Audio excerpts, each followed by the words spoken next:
A Leitura de Ouvido, o podcast que transforma linhas em ondas sonoras. Eu sou o Lucas. Eu sou a Dayana. E o episódio de hoje é Aladim e a Lâmpada Maravilhosa, do livro das Mil e Uma Noites. A troca da vida pela história, isso é espetacular. Vamos entrar nesse mundo islâmico do profeta Maomé, nessas histórias narrativas passadas de geração em geração, oralmente.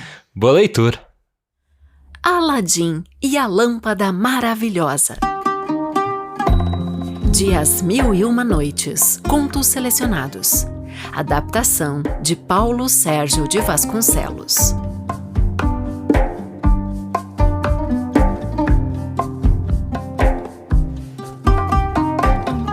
Num reino da China, vivia um alfaiate muito pobre chamado Mustafá. Seu filho Aladim, um menino teimoso e desobediente, passava o dia todo nas ruas e praças da cidade. Com a morte do pai, Aladim se sentiu livre, não quis aprender uma profissão e assim viveu até os 15 anos. Um dia, Aladim brincava numa praça com outros meninos quando chegou um estrangeiro e começou a observá-lo atentamente. Era um mago africano. Chamou o menino e lhe perguntou: "Meu filho, seu pai não se chama Mustafá e é alfaiate?" "Sim, senhor, mas morreu há muito tempo", respondeu Aladim. O mago então abraçou o menino derramando muitas lágrimas e dizendo: "Ah, meu filho, eu sou seu tio. Faz muito tempo que estou viajando na esperança de reencontrar meu irmão, mas você me diz que ele morreu. Só tenho um consolo: reconheço os traços de meu querido irmão em você, e foi por isso que parei para olhá-lo." Depois disso, o mago perguntou onde a mãe de Aladim morava e lhe deu um punhado de moedas para que o menino as entregasse a ela. Quando Aladim chegou à casa, contou o que acontecera e a mãe ficou espantada, pois não se lembrava de que o marido tivesse irmão ainda vivo. No dia seguinte, Aladim brincava com outros meninos, quando de novo o mago se aproximou e lhe deu 2 moedas de ouro, dizendo: "Conte à sua mãe que esta noite eu irei visitá-la e que ela deve preparar um bom jantar, pois comeremos juntos." A mãe de Aladim fez o que pôde para preparar um ótimo jantar. À noite bateram à porta. Era o mago, que trazia vinho e muitas frutas. Pediu que a mulher lhe mostrasse onde Mustafá costumava se sentar e, chorando, beijou o lugar. Então disse: "Não se espante por não me ter visto desde que se casou com meu irmão Mustafá. Faz 40 anos que eu deixei esta cidade e viajei por vários países até me estabelecer na África. Mas recentemente me deu uma grande vontade de rever meu querido irmão. Nada me deixou mais aflito do que a notícia de sua morte, mas me consolo vendo os traços dele nesse menino, que é seu filho."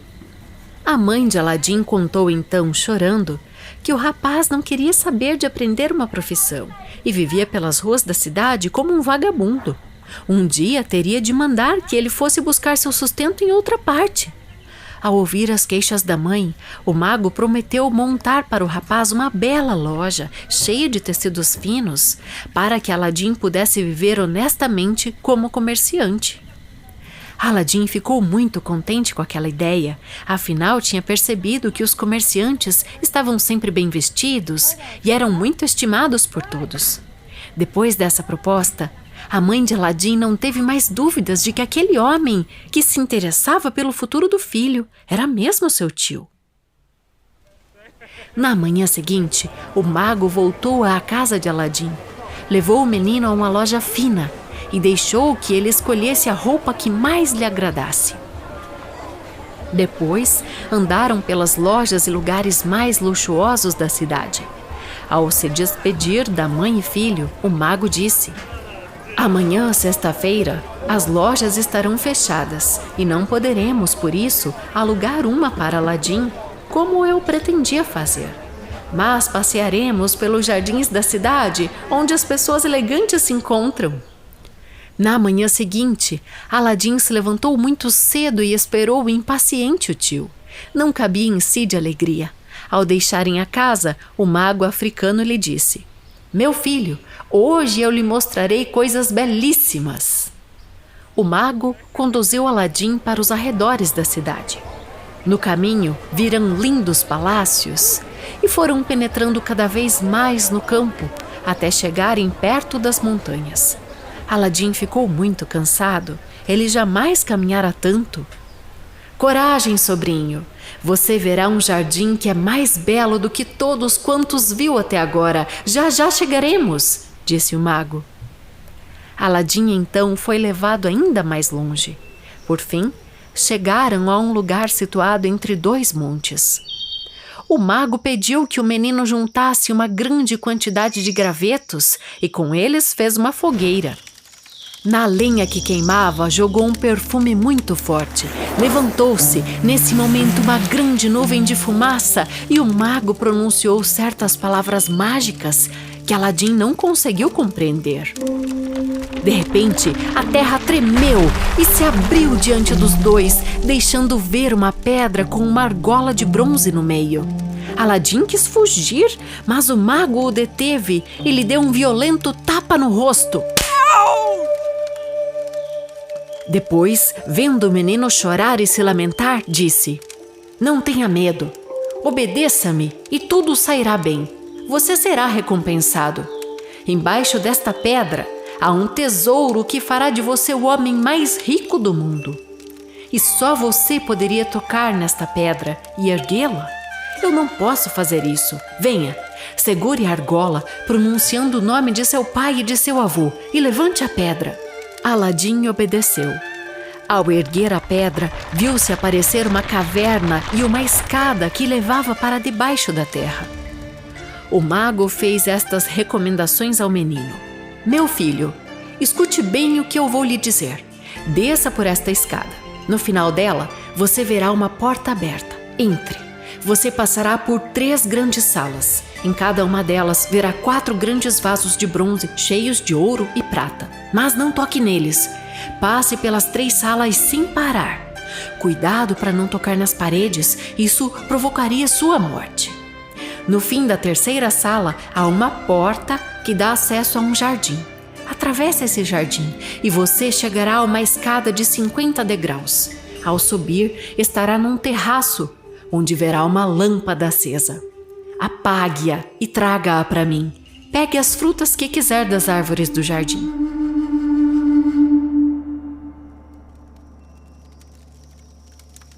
O mago então tirou do dedo um anel e o deu a Aladim, dizendo que ele o protegeria se algo de ruim acontecesse. Aladim fez como o mago lhe recomendara. Desceu a caverna, atravessou as salas, subiu a escada e pegou a lâmpada. Depois parou no jardim. Os frutos das árvores que ali estavam brilhavam. Havia-os de todas as cores. Os brancos eram, na verdade, pérolas. Os transparentes, diamantes. Os vermelhos, rubis. Os verdes, esmeraldas. Os violetas, ametistas. E assim por diante. Aladim, que não sabia o valor daquelas pedras preciosas, ficou decepcionado, pois esperava encontrar figos, uvas e outras frutas comuns na China. Em todo caso, encheu os bolsos com aquelas pedras coloridas que para ele não tinham valor. Depois, voltou até a entrada da caverna, onde o mago esperava com a maior impaciência. Ao vê-lo, Aladim disse: "Tio, por favor, estenda a mão para me ajudar a subir." "Antes me passe a lâmpada, para que ela não atrapalhe você", respondeu o mago. Aladim, porém, respondeu que só lhe daria a lâmpada quando tivesse saído da caverna. O mago, irritado, lançou mais perfume na fogueira e pronunciou palavras mágicas. Nisso, a pedra que servia de porta para a caverna voltou a seu lugar, deixando Aladim preso embaixo da terra. O suposto tio de Aladim era, na verdade, conforme já dissemos, um mago africano, que depois de investigar muito, descobrira a existência da lâmpada capaz de tornar seu dono o homem mais poderoso do mundo. Descobrira que o objeto estava embaixo da terra, no centro da China, mas ele mesmo não podia entrar ali nem pegar a lâmpada. e por isso decidira usar Aladim, que lhe pareceu útil aos seus objetivos. Quando viu que seus planos deram errado, decidiu retornar à África. Ao se ver enterrado vivo, Aladim entrou em desespero. Gritou sem parar pelo tio, prometendo entregar-lhe a lâmpada. Chorava em meio à escuridão, jogando que seu fim tinha chegado. Ficou 2 dias assim, sem comer nem beber. No 3º dia, ao erguer as mãos para dirigir suas preces a Deus, sem querer, acabou esfregando o anel que o mago lhe dera. De repente, como que surgindo das profundezas da terra, apareceu diante dele um gênio enorme, com um aspecto terrível, e disse: "O que deseja? Estou pronto para obedecer. Sou escravo de quem possui o anel." "Seja você quem for, faça-me sair deste lugar", disse Aladim. Bastou dizer essas palavras e a terra se abriu. Aladim, num segundo, já estava de novo no lugar exato para onde o mago o tinha levado. O menino suspirou aliviado, agradeceu ao céu e tomou o caminho de volta para a cidade. Chegou à sua casa muito cansado e fraco pelo jejum de 3 dias. A mãe preparou para o filho a comida que tinha em casa. Aladim comeu e bebeu. Depois contou à mãe tudo o que tinha acontecido. Naquela noite, Aladim dormiu profundamente, pois passara acordado aqueles 3 dias embaixo da terra. Acordou bem cedo e disse à mãe que estava com fome. "Ai, meu filho", respondeu a mãe, "não tenho nem um pedacinho de pão para lhe dar. Mas fiei um pouco de algodão e vou ver se consigo vendê-lo para poder comprar pão e algo para o nosso almoço." "Minha mãe", disse Aladim, "me dê a lâmpada que eu trouxe ontem. Vou vendê-la e conseguir algum dinheiro para o dia de hoje." A mãe foi buscar a lâmpada, que estava um pouco suja. Então trouxe água e areia para limpá-la. Quando a esfregou, eis que um gênio de tamanho gigantesco e de aspecto horrível apareceu à sua frente e disse com voz de trovão: "O que deseja? Estou pronto para lhe obedecer, como escravo que sou de quem possui a lâmpada." A mãe de Aladim desmaiou. Aladim tomou a lâmpada na mão e ordenou: "Estou com fome. Traga-me algo para comer." O gênio se retirou e voltou logo depois com uma bandeja de prata. Em cima dela havia 12 pratos, também de prata, cheios dos quitutes mais saborosos, além de vinho e pão. Colocou tudo sobre a mesa e desapareceu. Quando a mãe de Aladim se recuperou, ficou espantada com o que viu. O filho insistiu para que fossem comer. Depois ele lhe contaria o que tinha acontecido. Puseram-se à mesa e comeram com muito apetite. Era seu café da manhã, mas a comida que o gênio trouxera também foi suficiente para o almoço, o jantar e mais 2 refeições do dia seguinte. Quando a mãe quis saber como aquilo tudo viera parar em sua casa, Aladim contou o que acontecera. Disse que aquele gênio da lâmpada era completamente diferente do gênio do anel, que ele vira na caverna.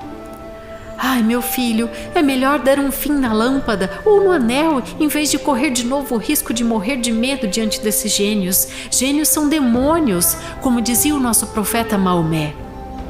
Mas Aladim convenceu sua mãe da necessidade de guardar o anel e a lâmpada. No dia seguinte, nada havia para comer. Aladim colocou um dos pratos de prata embaixo da roupa e saiu para vendê-lo. Dirigiu-se a um mercador muito esperto que resolveu enganar o menino. Ele percebera que Aladim não tinha a menor ideia de como era valioso aquele objeto. Deu-lhe uma moeda de ouro. Com ela, o menino comprou pão, dando o troco à sua mãe para que ela comprasse comida. E assim foram vivendo. Quando acabaram os mantimentos, Aladim vendia um prato para o mercador. Depois que os pratos acabaram, vendeu a bandeja, recebendo por ela 10 moedas de ouro. Quando não havia mais moedas, Aladim recorreu à lâmpada, esfregou-a e viu surgir o gênio. De novo, Aladim pediu algo para comer e o gênio providenciou as mesmas coisas que da primeira vez. A história se repetiu. Quando só restaram os objetos de prata, Aladim resolveu vender um dos pratos. Mas dessa vez topou com um ourives, um senhor honesto, que mostrou a Aladim quanto valia realmente o prato: 72 moedas de ouro. Daquele momento em diante, Aladim só vendeu os objetos para aquele senhor, e assim mãe e filho iam vivendo. Recorriam à lâmpada, mas viviam modestamente. Passaram-se muitos anos. Aladim descobriu que as pedras que trouxera da caverna não eram vidro pintado como imaginava, mas pedras preciosas valiosíssimas. Um dia, Aladim passeava pela cidade quando escutou alguém anunciar a ordem do sultão. Todas as lojas e as portas das casas deveriam ser fechadas. Todos deveriam ir para dentro de suas casas e lá permanecer, para que Badra el-Budur, a filha do sultão, pudesse ir ao banho e retornar ao palácio. Desejando ver o rosto da moça, Aladim se escondeu atrás da porta dos banhos. Quando a filha do sultão chegou perto da porta, tirou o véu, e Aladim pôde ver seu rosto através de uma fresta. Era a primeira vez em sua vida que Aladim via uma mulher sem véu que não sua mãe. Ficou encantado com aquela visão. Badra al-Budur era linda. Tinha olhos grandes e muito vivos, nariz e boca bem proporcionados. Em resumo, todo o seu rosto era perfeito. Aladim voltou para casa triste e perturbado e se deixou cair no sofá, pensando somente na princesa. No dia seguinte, contou à mãe o que tinha visto, a joia mais preciosa do mundo, Badra al-Budur. É por isso que você me viu tão triste ontem, minha mãe. Estou tão apaixonado pela princesa que não vou ter sossego enquanto não a pedir em casamento. Ao ouvir as palavras do filho, a mãe de Aladim caiu na gargalhada, achando que aquela ideia não tinha pé nem cabeça. Aladim perdera o juízo? Esquecera que era filho de um alfaiate, através de quem ele ousaria pedir ao sultão a mão de sua filha em casamento? Através de você, minha mãe, respondeu Aladim. Não mudarei de ideia, não me negue este favor, se não quiser ver seu filho morto. A mãe de Aladim tentou em vão convencê-lo a desistir da ideia. A beleza da princesa tinha provocado uma emoção muito forte no coração do filho. Lembrou, porém, que era costume oferecer presentes ao sultão quando se ia pedir-lhe alguma coisa. Ora, que presente à altura do pedido seu filho poderia oferecer? Afinal, ele queria a mão da própria filha do sultão. Aladim escutou-o pacientemente. Depois, mostrou-lhe as pedras preciosas que ele, quando menino, tomara por vidro sem valor. Vistas à luz do dia, brilharam intensamente, enchendo os dois de admiração. Aquele era um presente à altura. No dia seguinte, Aladim acordou cedo e, impaciente, foi despertar a mãe para que ela fosse até o palácio participar da audiência com o sultão. Ela se vestiu rapidamente, colocou as pedras num vaso de porcelana e partiu.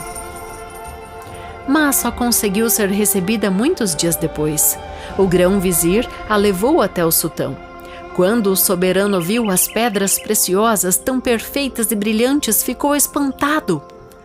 Que belo presente! Nunca vi nada mais perfeito e valioso. Este presente é digno de minha filha. Mas seu filho deve esperar mais 3 meses e depois voltar a fazer o pedido.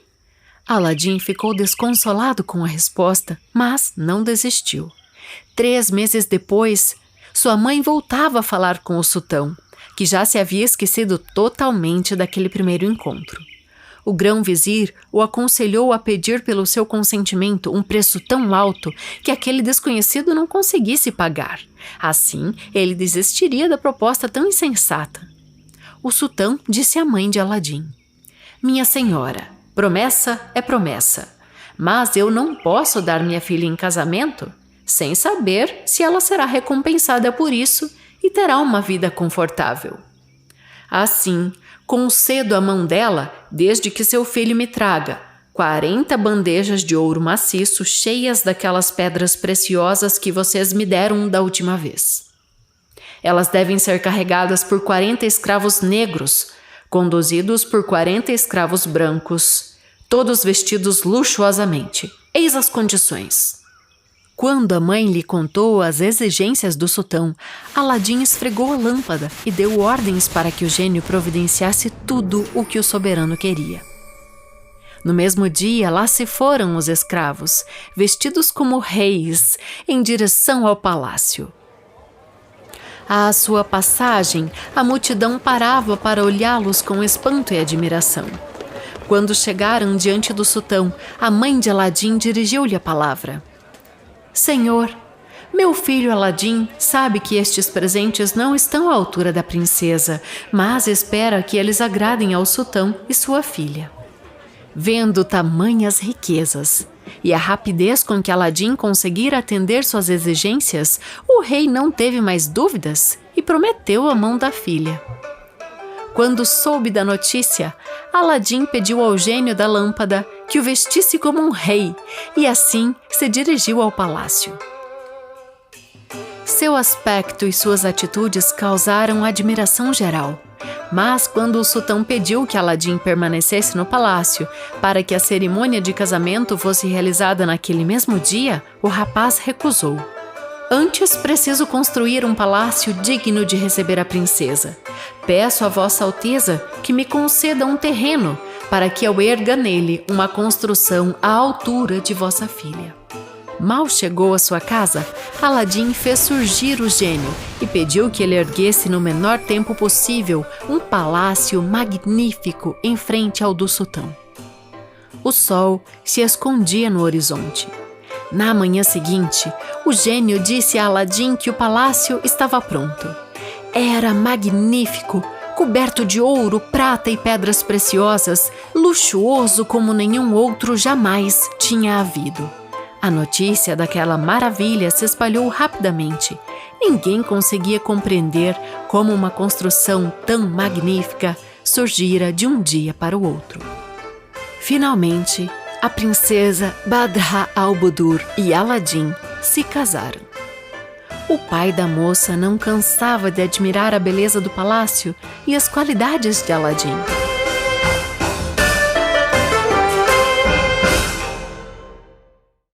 Mas, eis que alguns anos depois, o mago africano, que sem querer tornara possível a felicidade de Aladim, voltou a pensar nele.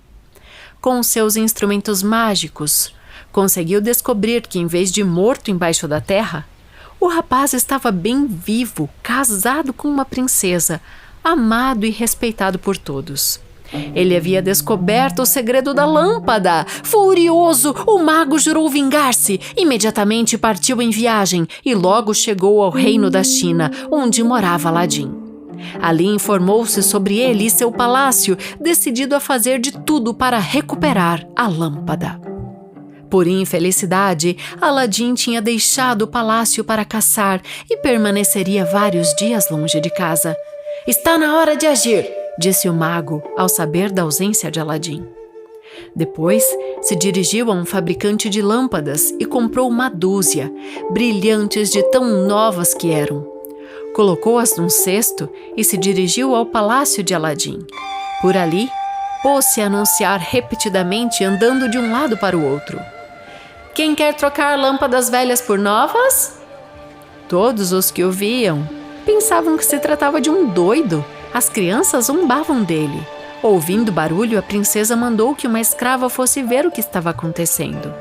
Princesa, disse a escrava, está aqui na frente um doido com um cesto cheio de lâmpadas novas em folha. Imagine só, em vez de vendê-las, quer trocar por velhas. As crianças o cercam e zombam dele. Lâmpadas? Disse uma outra escrava. Vossa Alteza deve ter percebido que há uma lâmpada velha no palácio. Seu dono ficará contente quando encontrar uma novinha no lugar dela. Será que esse louco aceitará trocar a lâmpada sem pedir uma compensação pela troca? A princesa, que não sabia dos poderes da lâmpada, mandou chamar o mago e propor a troca, que foi aceita imediatamente.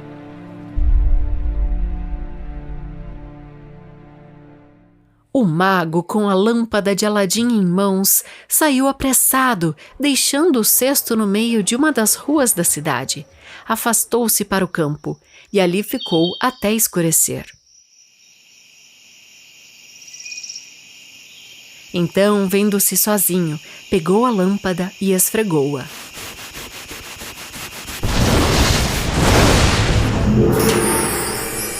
O gênio apareceu e o mago lhe ordenou: leve o palácio que você construiu com todas as pessoas que estão dentro dele para a África, num lugar que eu lhe indicarei. No dia seguinte, qual não foi a surpresa do sultão quando se levantou da cama e foi espiar de uma janela, como costumava fazer, o palácio de Aladim e sua filha. Viu apenas um espaço vazio, tudo tinha desaparecido. Furioso, ordenou que fossem buscar Aladim e o prendessem. Aladim foi conduzido ao palácio. Ao chegar, os guardas tiveram o cuidado de fechar os portões, pois o povo que amava Aladim e pressentia que desejavam matá-lo, parecia disposto a enfrentar tudo para impedir sua morte. Levaram-no à presença do sultão e este ordenou que o carrasco lhe cortasse a cabeça. O carrasco fez Aladim ficar de joelhos, tapou-lhe os olhos com uma venda e manteve-se à espera da ordem do sultão para dar o golpe fatal. Mas o grão-vizir veio avisar o soberano de que a multidão lá fora, revoltada, armara um grande tumulto. O sultão, assustado, mandou libertar o genro. Aquele gesto acalmou a multidão. A Aladim, que perguntava por que desejara matá-lo, o sultão disse, apontando-lhe o espaço vazio onde se localizava o palácio desaparecido: você deve saber o que aconteceu com seu palácio. Onde está ele? Onde está minha filha? Encontre Badr al-Budur, ou eu mandarei que cortem sua cabeça, e dessa vez ninguém me impedirá. Aladim, espantado e confuso, conseguiu que o sultão lhe concedesse o prazo de 40 dias para encontrar a princesa. Perturbado, foi de casa em casa, perguntando se alguém sabia onde estava seu palácio. A maioria das pessoas julgavam que ele tinha perdido a cabeça e, comovidas, lamentavam sua sorte. Outras zombavam dele. Aladim retirou-se para o campo. Estava desesperado. Parou perto de um rio disposto a se lançar nas águas. Antes, porém, resolveu dirigir uma prece a Deus. Aproximou-se da água para lavar o rosto e as mãos quando, de repente, escorregou e quase caiu.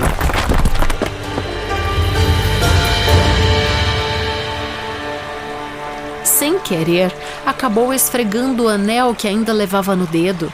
Eis que surge o gênio de novo e lhe diz: o que deseja? Estou pronto para obedecer ao dono do anel.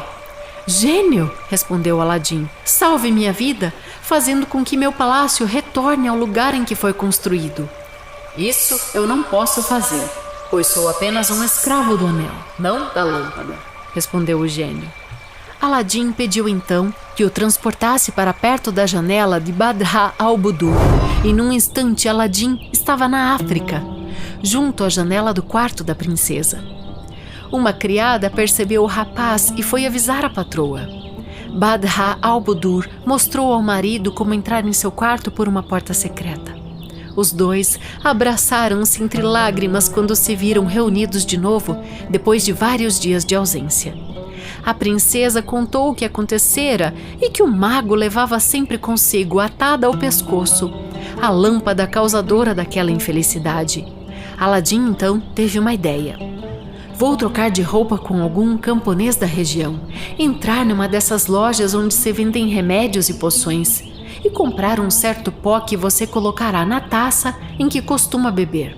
Quando o mago vier a seu quarto, finja que você está muito feliz com a presença dele, sorria muito e convide-o para jantar. Diga que você está com muita vontade de saborear o vinho típico da região. Ele irá trazer uma garrafa e você encherá sua taça de vinho. Quando forem beber, diga que é costume de seu país os apaixonados trocarem suas taças para beber, desejando boa sorte um ao outro. Ele pegará a taça com o pó, beberá o vinho e o veneno. A princesa prontamente concordou com tudo. Aladim comprou o pó e lhe deu. Para o jantar daquele dia, Badr al-Budur vestiu sua mais bela roupa e cobriu-se das joias mais preciosas. Quando o mago veio a seu quarto, ela o recebeu sorridente e convidou-o a sentar-se a seu lado, coisa que jamais acontecera antes. O mago ficou ao mesmo tempo espantado com a beleza da princesa e admirado por ela o tratar daquela forma, em vez de desprezá-lo como vinha fazendo até aquele momento. Quando ela disse que desejava experimentar o vinho da região, o mago lhe falou das qualidades do vinho africano e pediu-lhe permissão para ir buscar um vinho excelente que ele reservava para uma ocasião especial. "Pegue-o para nós", disse a princesa, "mas volte logo, ficarei esperando impacientemente a sua volta." E lá se foi o mago buscar o vinho, todo contente. A princesa pegou uma taça e nela colocou o pó que Aladim lhe dera. Quando o mago voltou, puseram-se os dois à mesa para o jantar. Encheram-se as taças e Badr al-Budur disse ao mago: "Não sei como aqui na África as pessoas que se amam fazem brindes para desejar boa sorte uma à outra. Nós, na China, trocamos de taças, brindando à saúde das pessoas que amamos." Depois de dizer essas palavras, a princesa estendeu a mão, oferecendo sua taça ao mago, que fez o mesmo. O mago bebeu até a última gota de uma vez. Por fim, seus olhos reviraram e ele, pálido, caiu para trás, sem sentidos. Quase no mesmo instante, Aladim entrou no quarto, aproximou-se do mago e lhe tirou a lâmpada que trazia ao pescoço. Esfregou-a, então, e pediu que o gênio transportasse o palácio e tudo o que nele havia para o mesmo lugar da China, onde fora construído.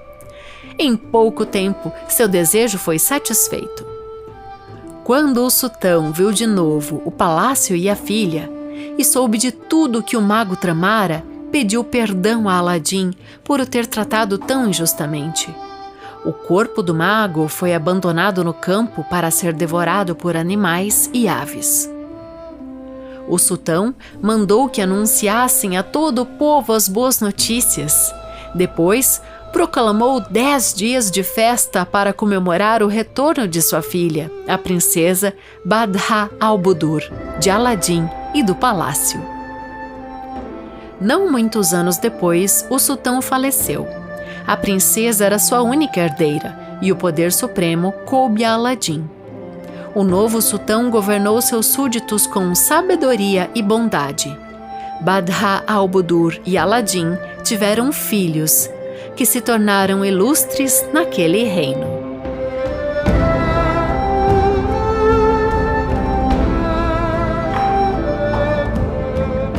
E esse foi Aladim e a Lâmpada Maravilhosa, quase falei misteriosa, do livro das 1001 Noites. É muito legal essa versão que a gente trouxe, é uma adaptação do professor Paulo Sérgio de Vasconcelos e tem a vistoria do Mamed de Mustafa Zarouche, que foi quem fez as traduções mais recentes, na verdade as traduções que a gente tem para a língua portuguesa direto do árabe foram feitos pelo professor Mamed Mustafa Zarouche. E a gente vê aqui uma parceria deles nessa obra que está disponível gratuitamente, um PDF lindíssimo, assim, e eu quero fazer essa inserção, por quê? Porque as 1001 Noites, a gente tem essa história, né, de que oralidade, né, mas se a gente for falar de mundo árabe, mundo persa, né, enfim, se a gente for falar de século XVIII, XIX, nessa época, a gente não tinha um universo impresso, né, a gente não tinha esse acesso a papel. Então, oralidade ou história escrita ou história falada, pouco importa, sabe, essa diferença. É uma história. Sim, né? E vale dizer que os primeiros indícios, né, do livro das 1001 Noites vem lá do século IX ainda, né? Muito tempo atrás. e nessas histórias ficaram, né, nessa oralidade, assim, por muito tempo, e um contando pro outro, né, faz parte da cultura, mas esse manuscrito origina lá do século IX, daí foi traduzido pela primeira vez do francês, né, que é a tradução que todo mundo conhece. Do Galland. Todo mundo conhece, que ficou popular, né. Foi assim que chegou na Europa, né, As Mil e Uma Noites, e que depois começa a se espalhar.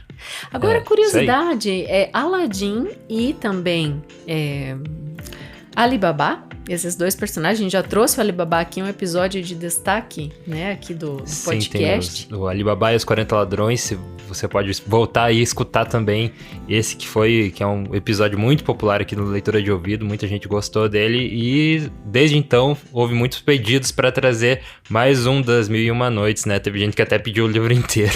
Imagina. Então, mas aqui, hoje a gente traz o Aladdin, né, que digamos que, assim, o Aladdin... A gente poderia ser contratado para fazer, né, as histórias de todas as Mil e Uma Noites, só elas. Sim, audiolivro, assim. O Aladdin e o Ali Baba e os 40 Ladrões, digamos que é as duas mais famosas, né? Só que... Não era isso que eu ia dizer. Curiosamente, eles não estão nos manuscritos originais. Tá? Então, eles foram inseridos depois, né, nas traduções, mas são dois personagens que não aparecem nos originais ali, na Mil e Uma Noites, enfim, das contagens de histórias da Sherazade. O Aladdin e o Ali Baba não aparecem. Inclusive, o nome do Ali Baba era outro. Isso é uma coisa que eu descobri fazendo algumas pesquisas e também assistindo entrevistas ali do professor que traduziu. Então, e essa história, dá pra chamar de um conto, né? É um conto, né? São vários contos. São, que, na verdade, não se... o príncipe, esqueci o... Sultão? Isso, o sultão, que né, acabou... não o sultão, o mago, né? Na verdade, ele não tem nome, né? Chamou ele de mago, né? Acho que não menciona o nome dele, que acabou se dando mal. Mas o Aladdin se deu bem, que é uma coisa um pouco surpreendente, porque você vai achando por ele mexer com... Ele é malandro, né? Com o gênio, né? Ele pode acontecer o inverso, né? Depois e virar contra ele, mas ele acabou se dando bem no final da história, ficou com a princesa. Até nessa versão aqui, nessa adaptação que a gente trabalhou, o Aladdin não parece tão malandro como na da Antoine Galland. Então, na tradução do francês, né?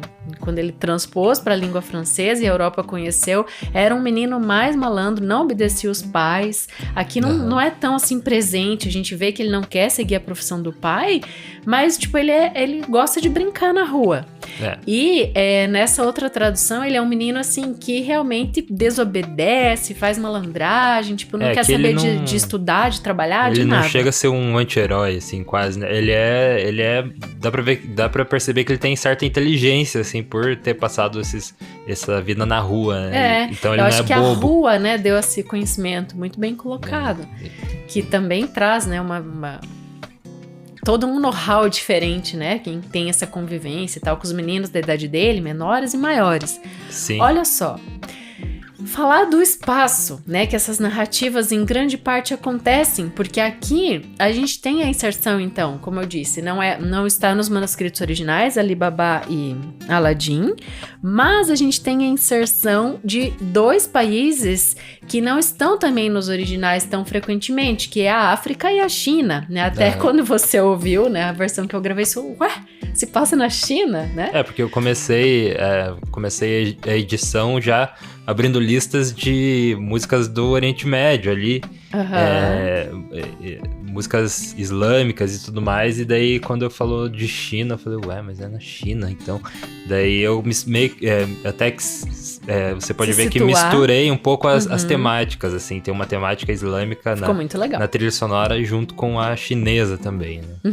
Então tem esses dois mundos aí. Então, a gente tem essas histórias, né, de oralidade, assim, do mundo islâmico, eu até anotei os países que são vários, ó. Na Arábia, né, onde Iraque ali, que tem como Bagdá como capital, foi um grande centro cultural durante muito tempo, então muita coisa das histórias das Mil e Uma Noites pipocou ali. Aí tem a Índia, né, tem a África, principalmente na região norte da África, que é de onde vem o feiticeiro dessa história, do Aladdin aqui, e a China, que é onde se passa essa história aqui. né?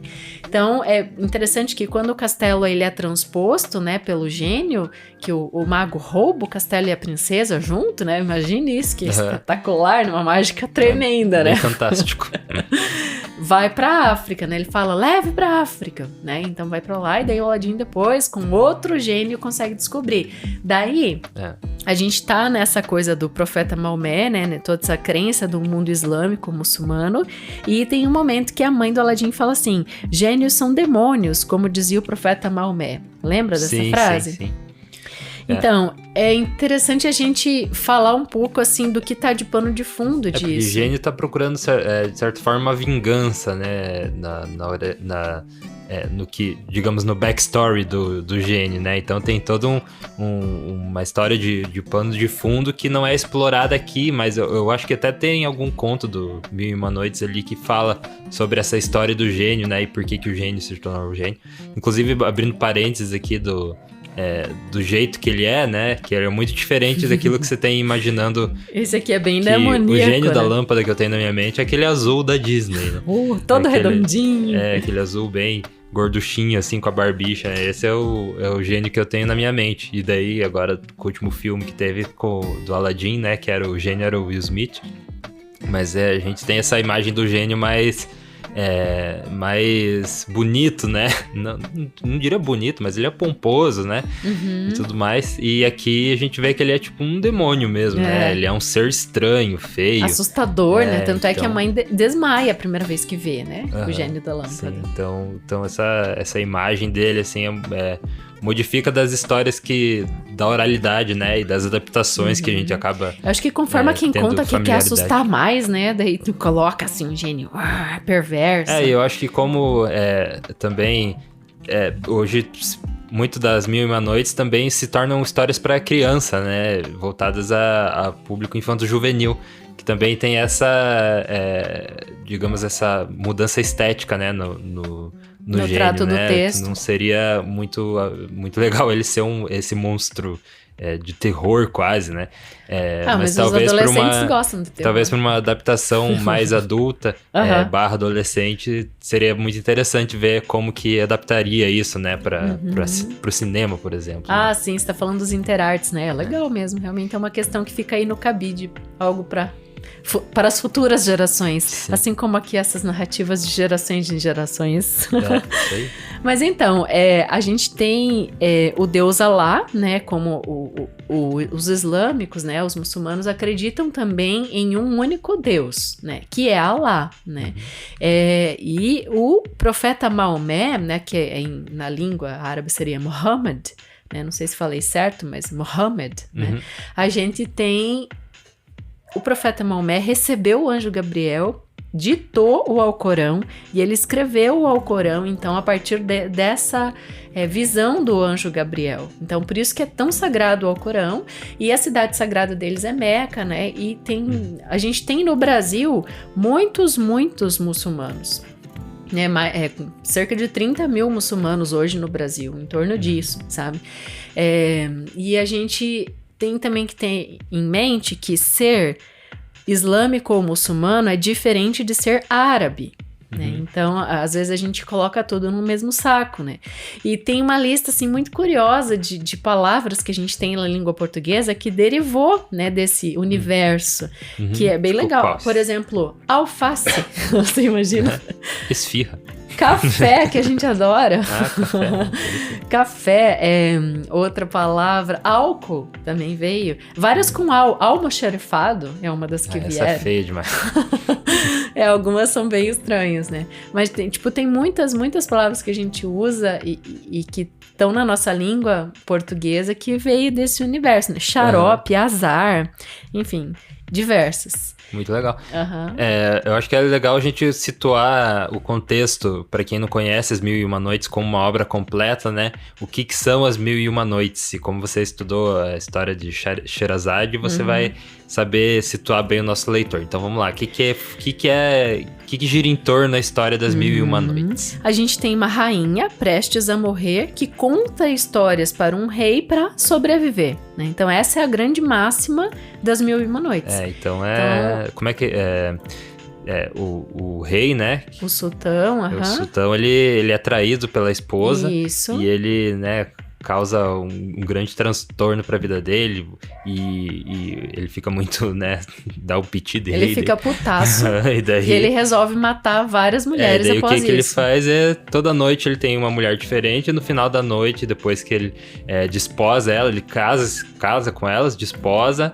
E depois corta a cabeça no dia seguinte. Porque é muito... É fato isso, né? Que o homem muçulmano, ele tem poder sobre a mulher, né? Então, uma vez sendo esposa dele, ele poderia matá-la, né? Então isso na história das Mil e Uma Noites aconteceu por muitos e muitos dias, né? Tanto que o reino já estava indo contra esse rei, né? E até que chega a Sherazade com a irmã mais nova dela, né? E a parada muito legal é que a Sherazade é filha do Grão-Vizir, que é o cara, é como se fosse a mão do rei, né? É o cara que que encontrava as moças, mulheres, né? E ela convence o pai, eu vou conseguir acabar com isso ou me acabo de uma vez. E é muito difícil ela convencer o pai, mas por fim ela consegue, porque ela é muito boa em histórias. Uhum. Só que ela arma um plano com a Dinazarte, que é a irmã, né? Uhum. Então juntas ela começa a contar a história pra própria Dinazarte e o rei... Ela fala que ela precisa contar histórias pra irmã dela, história pra irmã dela, uma última falta, vez, antes que você me mate, né? Eu vou sentir muita falta da minha irmã, deixa eu contar uma história pra ela, que a gente tem essa relação assim. E o rei fica tão curioso com a história que ela começa a contar, que resolve não matar naquela primeira noite. Ele quer escutar o que vai acontecer no segundo. E nem na terceira. E aí tá as 1001 Noites. Por isso que então essas histórias da 1001 Noites são as histórias que a Sherazade conta. Então tá aí essa intertextualidade até, né? Uma história dentro da outra, que hoje a gente vê em literatura, em filmes, nossa, explodiu a cabeça. E tava vindo desde lá, né? Então já tinha essa história dentro de outra história, que é muito legal. E isso vai acontecendo várias vezes, inclusive. Então não é só a Sherazade contando. Depois continua contando uma outra história que ela tá contando, e dentro dessa outra história já começa a outra, que é contada dentro dela, e assim fica vai indo. Sempre um ponto importantíssimo, que é o cliffhanger. É assim que ela consegue ficar viva, né? Ou seja, chega à beira do precipício ali, quando vai contar... Não, eu vou terminar o resto amanhã, porque já tá amanhecendo, então amanhã à noite eu continuo te contando. Muito né? legal, muito... E assim ela se mantém. Interessante, muita gente considera ela a primeira feminista, assim, né, da história, da história ficcional, né? Então, a primeira heroína feminista. Então, é bem legal você falar isso, porque assim como no Alcorão tem essa questão de que o homem tem um certo poder sobre a mulher, seria em alguns quesitos superior à mulher, e aqui no mundo ocidental, às vezes a gente confunde isso e taxa como algo estereotipado, né? Aqui a gente usa essa palavra patriarcalismo, mas a gente tem um universo e uma cultura diferente lá que a gente não pode julgar, né? Sim. Assim como a mulher islâmica, né, que usa véu aqui no Ocidente, muitas vezes... Tanto que no conto fala, né, quando ela tira, né? Fala que é a primeira mulher que ele viu sem véu, além da mãe, além da mãe, então, e fica apaixonadíssimo, né? Deixa eu pegar de novo o nome dela aqui, que é um nome difícil, Bahadah al-Budur. Mas vamos né, ser sincero que podia ser muito feia também, porque a primeira mulher que ele viu sem o véu, além da mãe, podia ser qualquer mulher. Nossa, é linda. Mas era princesa, né? As princesas em si tomavam banho, elas tinham algumas vantagens. O limiar dele não tava baixo, né? Tanto é que, olha só, foi feito todo um acontecimento, fiquem em casa que minha filha hoje vai tomar banho. Sim, vamos tudo pra casa. É muito interessante, né? E ele fica lá e espia e acontece tudo isso. E é massa que termina o conto como uma família feliz, né? Já que você já ouviu o conto, a gente vai falar aqui do final. Termina com uma família feliz, como um rei justo e honesto e como filhos muito bem-sucedidos que o casal teve, né? Então a gente tem sim essa história do final feliz dando continuidade aqui neste conto, né? Não em todos, mas neste a gente tem isso como mensagem, né? É interessante. Então a gente tá ali o mundo do Oriente Médio, que eu anotei isso aqui para dizer que África, Índia, Indonésia, China, essa coisa esse universo foi um grande império já no passado, que estava à frente de tudo. Matemática, por exemplo, a palavra álgebra, né? Vem do árabe, né? Álgebra na área da matemática, da astronomia, da medicina, da filosofia. Inclusive, os escritos de Aristóteles foram conservados por eles, que hoje domina todo o pensamento ocidental, né? O que a gente tem, por exemplo, em literatura arte poética de Aristóteles, guia, né? Uma luz, assim, para você analisar qualquer obra.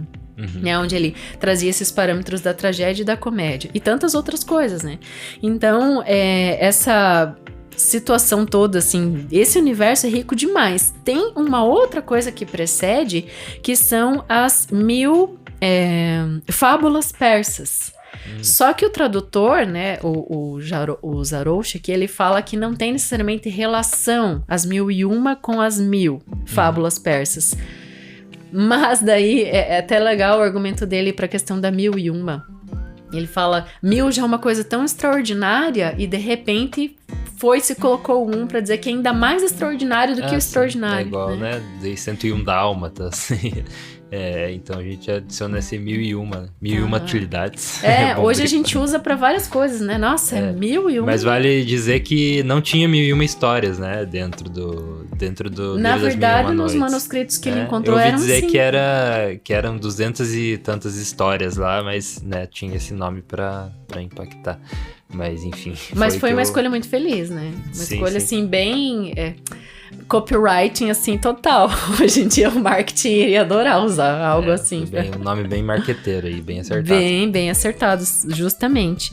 E é isso, a gente trouxe aqui esse debate, tem muita coisa sobre esse universo que a gente poderia falar, né? Inúmeras coisas, esse conto fala por si, porque ele é espetacular, né? Ele tem... Sim, e ele e ele tem essa... Digamos que essas camadas que você mesmo leitor pode interpretar, né? Às vezes a gente traz poemas aqui e até contos mais rebuscados que a gente tem que dar uma certa forcinha, né? E analisar, nós mesmos ouvir novamente, depois analisar, estudar para conseguir... estudar a construção do verso, né? Abstrair todo o sentido por trás, né? De uma frase, às vezes tem uma frase lá que quer dizer muita coisa, né? Então a gente faz esses estudos. Aqui nesse do Aladdin, a história se conta, né? Por si só, não tem muita explicação pra você dar. A gente, né, tá discutindo aqui, mas... Tudo que você ouviu, eu tenho certeza que você absorveu. E tem muito mais informação de plano de fundo que você possa conhecer e costurar com o que a gente trouxe aqui, né? Mas esse grande império que eu citei ali é o que formou a Península Ibérica também, que derivou Portugal, que hoje nós estamos aqui porque Portugal nos colonizou. Então tem tudo a ver com a nossa vida, conhecer as 1001 Noites. Histórias muito, muito próximas, né? Apesar de ser uma cultura totalmente diferente. São histórias, né, da vivência humana ali mesmo, né? Muito bacana. Eu gostei, vamos ver se a gente traz outra da 1001 Noites. Enfim, tem 1001 histórias aí pra escolher. Na verdade, agora 999 histórias, porque a gente já fez 2, né, da 1001 Noites. Ótimo. Né? Falta só 999. Aqui no Leitura de Ouvido a gente tem os nossos... Deixa eu começar usando minha voz de... radialista. Aqui no Leitura de Ouvido a gente tem os nossos apoiadores por financiamento coletivo no apoia.se/leitura de ouvido. Se você quiser ser um dos nossos apoiadores, você pode entrar, agora eu vou falar sem gaguejar, no apoia.se/leitura de ouvido. Para você nos apoiar de R$5 a R$10, a 15, 20, quanto você conseguir caber no seu bolso, para você apoiar também a causa da literatura e levar literatura para mais pessoas, apoiar nosso podcast, o nosso trabalho. Muito bem, estamos chegando ao fim do ano, ajuda a gente a comprar um presente de Natal pro Leitura de Ouvido. Se você nos apoiar, você vai estar aqui no final também do Leitura de Ouvido, na lista dos nossos apoiadores executivos, que são produtores eles. Executivos. Anderson Luiz Fernandes, Bruno Guedes com o Grupo Danco, Cristiane Bastos Cota, Cláudia Lube, Daniela Caroline de Camargo Veríssimo, Kenia Garcia Bento Torquato, Lilian Renert, Raimundo Gabino dos Santos, Rosângela Marquesi, Sérgio Juarez Rico da Luz, dei uma pausa, desculpa. Silvia Schmidt e Zenilda Ribeiro. Obrigado, apoiadores do Leitura de Ouvido. Obrigado por você estar aqui com a gente até agora, por aprender mais sobre o que está por trás do Aladdin, sobre a Sherazade e sobre as 1001 Noites. Posso contar uma coisa bem rapidinho que eu nunca contei pro leitor de ouvido? Pode. Eu levo cápsulas do Leitura de Ouvido para um perfil de Instagram chamado Mulher Arte Infinita, né? Ou seja, eu conto algumas historinhas. @Mulher Arte Infinita. E eu convidei 2 apoiadoras e uma leitora de ouvido muito fã nossa para debater comigo o Leitura de Ouvido. Vai ser no dia 10 de dezembro essa live. Eu só queria convidar o pessoal, se quiser assistir. Se você estiver interessado, entra lá no @Mulher Arte Infinita, que a Daiane vai estar lá conversando sobre o nosso podcast. Dia 10 de dezembro. Isso aí. E a gente te vê na próxima leitura. O Leitura de Ouvido é dirigido e narrado por Diana Pasquim. A edição, artes de capa e trilha sonora de abertura são feitos por mim, Lucas Piasecki. Essa é uma produção da Roca Studios. Se você gostou, siga-nos no Spotify para não perder os próximos episódios. Siga-nos também no Instagram, @Leitura de Ouvido. Você pode também assistir a todos os episódios do Leitura de Ouvido em nosso canal no YouTube, youtube.com/Leitura de Ouvido. Quer falar com a gente? Manda um e-mail para leituradeouvido@gmail.com. E a gente te vê na próxima leitura.